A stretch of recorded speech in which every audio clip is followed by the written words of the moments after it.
Hello guys, welcome to my channel Learning with Amandeep. This is my first video on this channel. I'll be teaching you social studies, science and English. So today we are gonna read second chapter of history, class 8, expansion of British power in India.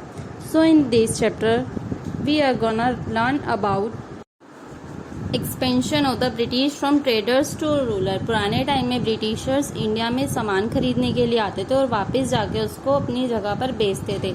क्योंकि India में सामान बहुत सस्ता मिलता था और वहाँ पर जाके उसको बहुत ज़्यादा महंगे प्राइस में सेल करते थे और इनसे उनको बहुत ज़्यादा प्रॉफिट होता था। और इंडिया जो है इम्पोर्टेंट सेंटर था, वहाँ पे सामान खरीदने के लिए एक नहीं काफ़ी जगह से लोग आते थे। लेकिन इंडिया तक का रास्ता किसने ढूंढा? सबसे पहले जो इंडिया तक का सी रूट के ज़रिए जो रास्ता ढूंढा था वो वास्को डी गामा ने ढूंढा था 20 मई 1948 में।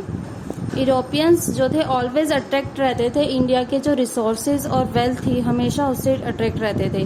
द इंडिया सब कॉन्टिनेंट वॉज फेमस। जो इंडिया फेमस थी किस चीज़ के लिए थी? मसालों के लिए, कार्डमन, इलायची, लौंग, कॉटन, इंडिगो, चाय, इन सारी चीज़ों के लिए बहुत ज़्यादा फेमस थी और यहाँ पर उनके रेट बहुत कम होते थे बजाय कि उनकी कंट्री में। द गुड्स वर वेरी, और जो यहाँ की जो गुड्स थी बहुत ज़्यादा पॉपुलर होती थी वहाँ की मार्केट्स में। The English east India company was started by queen Elizabeth. अब उन लोगों ने ये सोचा कि सिर्फ हम ही वहाँ से सामान लेकर आए और हम ही प्रॉफिट कमाए। तो जो वहाँ की क्वीन थी एलिजाबेथ 1600 में उन्होंने चार्टर उनको परमिशन दे दी कि तुम ही सामान लेकर आओगे और सामान वापस यहाँ लाकर तुम कम रुपए में सामान वहाँ से खरीदोगे और यहाँ पर लाकर महंगी कीमतों पर उन्हें सेल करोगे और उनसे उन्हें बहुत ज़्यादा प्रॉफिट अर्न होगा और वहाँ पर उनका कोई भी कॉम्पिटिटर नहीं होगा, उन्हें सबसे ज़्यादा प्रॉफिट अर्न होगा। इंग्लैंड में हुआ था ये सब। जल्द ही यूरोपियन ट्रेडिंग कंपनीज भी यहाँ पर आ गई। फिर जो पोर्तुगीज सेटअप था ट्रेडिंग का जो इंडिया में हो चुका था, उसके बाद लेटर दे फाउंडेड सेटलमेंट। इन्होंने यहाँ पे गोवा, कोचीन, दमन एंड दीव यहाँ पर अपने सेटलमेंट्स कर लिए थे। European power like Dutch and French also established post. The Dutch east India company यहाँ पर 1602 में इस्टेब्लिश हुई थी और फ्रेंच ईस्ट इंडिया कंपनी यहाँ पर 1642 में इस्टेब्लिश हुई थी।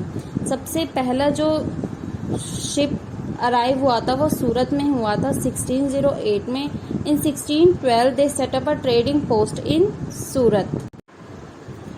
कार्नेटिक वॉर्स 1746 से लेकर 1748 तक हुआ था, बट कई बुक्स में 1763 भी दिया हुआ है। अकॉर्डिंग टू योर बुक्स आप उसी के अकॉर्डिंग लर्न कर लें। कार्नेटिक वॉर फ्रेंच और ब्रिटिश के बीच में हुआ था।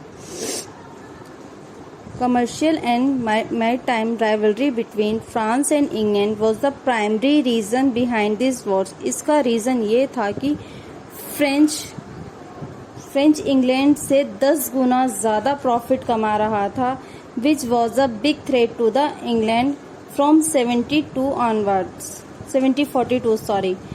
और उसी टाइम पर डुप्लेक्स आए थे और गवर्नर बने थे वो फ्रेंच के, और उनके गवर्नर बनने के बाद जो उनका प्रॉफिट था तो और भी ज़्यादा ऊंचाइयों पर छू रहा था। The Anglo French rivalry is important as it played a role in shaping the course of modern India.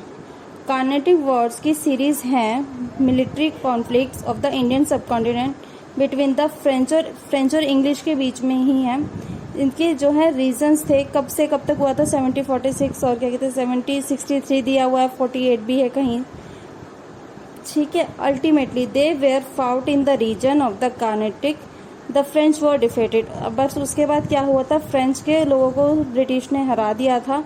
This brought an end to the French, और उसके बाद जो फ्रेंच का था वो एंड हो चुका था इंडिया में।